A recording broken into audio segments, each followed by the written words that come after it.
type mobile, HTML5, du coup, moi je suis partisan de commencer à faire différentes interfaces pour ces boutiques en disant voilà, IE6, au pire j'achète une interface standard pour IE6 pour la boutique, comme ça la personne qui se connecte, elle peut tout acheter, tout voir, elle a mon logo, mais j'ai pas super designé la boutique pour IE6, parce que c'est quand même une population qui est en train de descendre progressivement.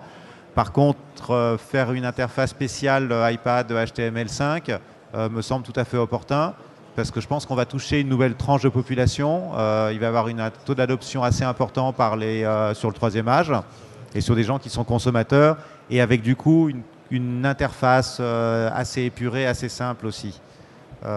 Voilà.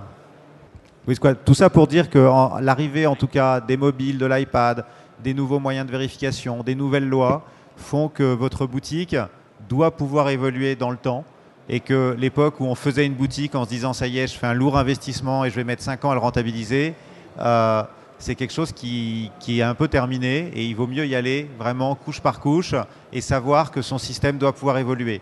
Or, le gros défaut qu'il y avait jusqu'à maintenant quand on faisait appel à des SS2I, c'est que chaque SS2I avait un peu sa boutique à sa sauce, expérimentée auprès d'une dizaine ou une cinquantaine de clients, que quand on revenait 3 ans après sur une boutique, ils ne savaient même plus quelle version on avait, puisqu'ils avaient fait des trucs, et que les mises à jour étaient vraiment difficiles.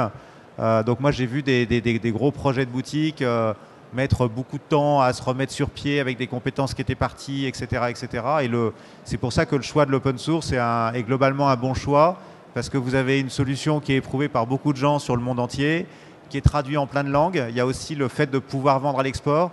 On voit que de plus en plus des sites marchands qui sont sur des marchés de niche, le fait de mettre sa boutique en espagnol, en anglais, en allemand, vous allez toucher en Europe tout un tas de clients potentiels avec des frontières où il n'y a pas de droit de douane, etc.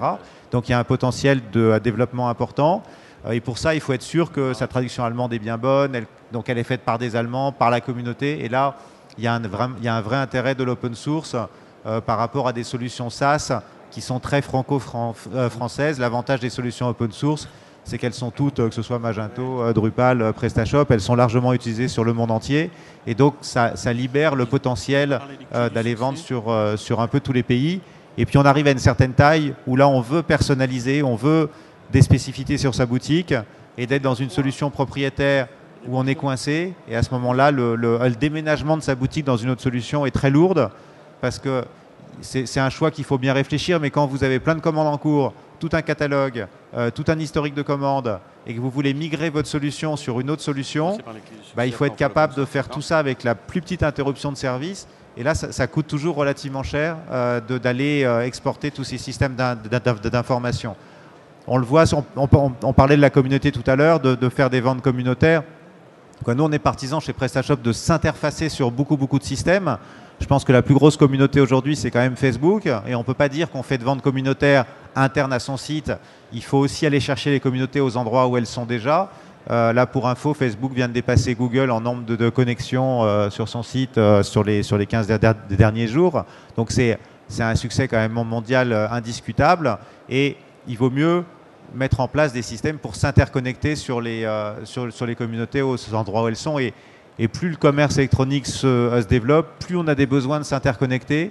Et donc, plus la boutique a besoin de connecteurs absolument en tous sens pour continuer à se développer. Bon. Ça a suscité plein de questions, oui. Moi, je vais poser une question, puis après aussi. Moi, je voulais savoir, en fait, revenir un petit peu à des choses un peu essentielles pour parler à des gens qui ne sont pas nécessairement du monde du web ou de l'informatique, qui ont vraiment une demande de quelles sont les clés du succès. Bon, c'est-à-dire, en fait, qu'est-ce qui fait que tout d'un coup, ça vaut le coup, c'est intéressant, c'est facile. Notamment, est-ce que ça prend du temps? Est-ce qu'il faut du personnel en plus? Est-ce que c'est sur serveur distant? Est-ce qu'il va falloir, est-ce que ça va coûter cher? C'est vraiment rentrer dans un côté approche très basique. Et qu'est-ce qui fait que ça marche?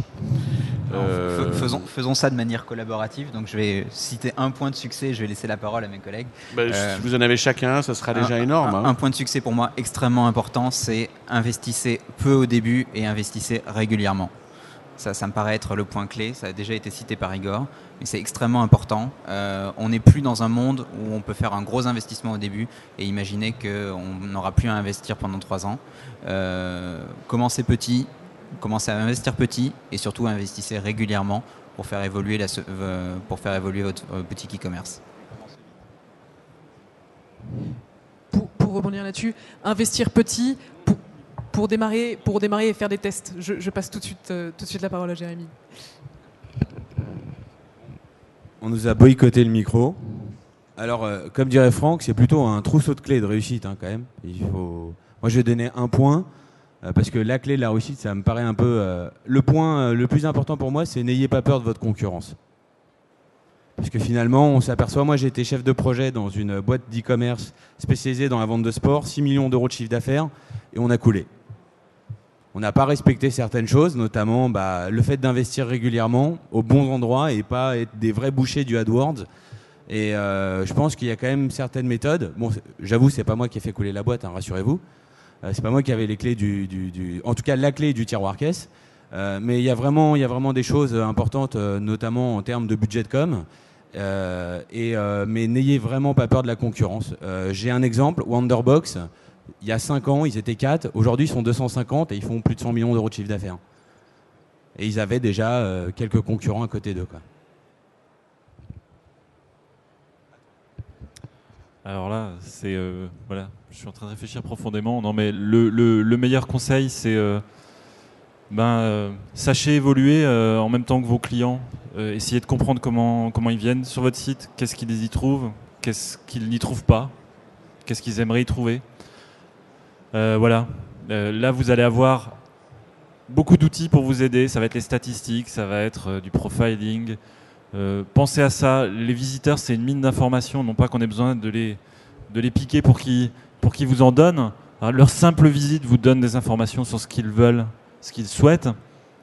Il faut comprendre que c'est une mine qui doit être exploitée et qu'il faut rester flexible, évolutif, pas figé dans ses choix. Et vraiment, voilà, le client, au bout du compte, c'est lui qui va acheter. Donc, c'est pas le parent pauvre dans l'histoire, quoi. Voilà, c'est tout.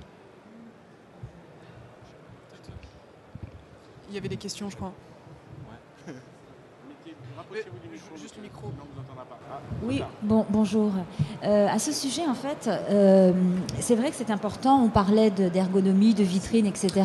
Alors, mais ce qui est important, monsieur, il y a la dame qui parlait là. Mais en fait, ce qui est important aussi, c'est de captiver justement son client et de le faire venir sur son site. Donc, quels sont aujourd'hui, hormis toute cette publicité qu'on peut se faire au travers du bouche à oreille, de plein de choses, quels sont aujourd'hui les moyens que l'on possède pour justement faire venir les gens sur notre site? Les principaux, je dirais. Aujourd'hui, donc, on a parlé des moteurs de shopping qui vous permettent d'externaliser votre catalogue et donc de pouvoir afficher vos produits sur ces différents moteurs de shopping à la performance ou au coût par clic. Après, il y a forcément tout le travail de référencement naturel en interne. Il y a la promotion. Il y a aussi la collecte d'informations, la collecte de leads. Vous allez avoir aussi l'échange et l'achat de bases de données. Il y a aussi les histoires de cashback maintenant, c'est vachement à la mode. Il y a quand même un gros panel de ressources externes pour générer du trafic. Les communiqués de presse, se positionner aussi comme un acteur expert, pas simplement vendre des vélos parce qu'on a envie de vendre des vélos, mais dire pourquoi on en vend, par qui on est fourni, la qualité. Essayer de bloguer aussi sur votre site, parce qu'on parlait tout à l'heure du CMS, mais c'est hyper important au niveau du référencement. Il y a tout un panel de choses. Après, on peut aussi parler de stratégie, mais ça devient du conseil, et je dirais que le conseil, ça se paye.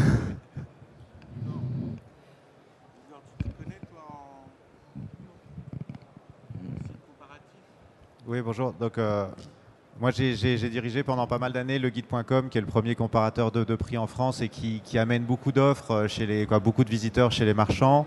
La problématique souvent des sites de commerce électronique, c'est le taux de transformation, c'est-à-dire comment améliorer l'expérience utilisateur de façon d'avoir un bon taux de transformation. Si vous avez une boutique où vous avez 10% de taux de transformation, c'est-à-dire si vous arrivez à transformer un visiteur sur 10 en personne acheteur, derrière tout est ouvert, parce que vous pouvez être présent dans les comparateurs, vous pouvez acheter des AdWords, vous pouvez faire de l'affiliation, vous pouvez faire plein de choses, parce que vous avez un bon taux de transformation. Et il faut vraiment travailler au départ son taux de transformation. Et pour améliorer son taux de transformation, il faut améliorer son site. Jeff Bezos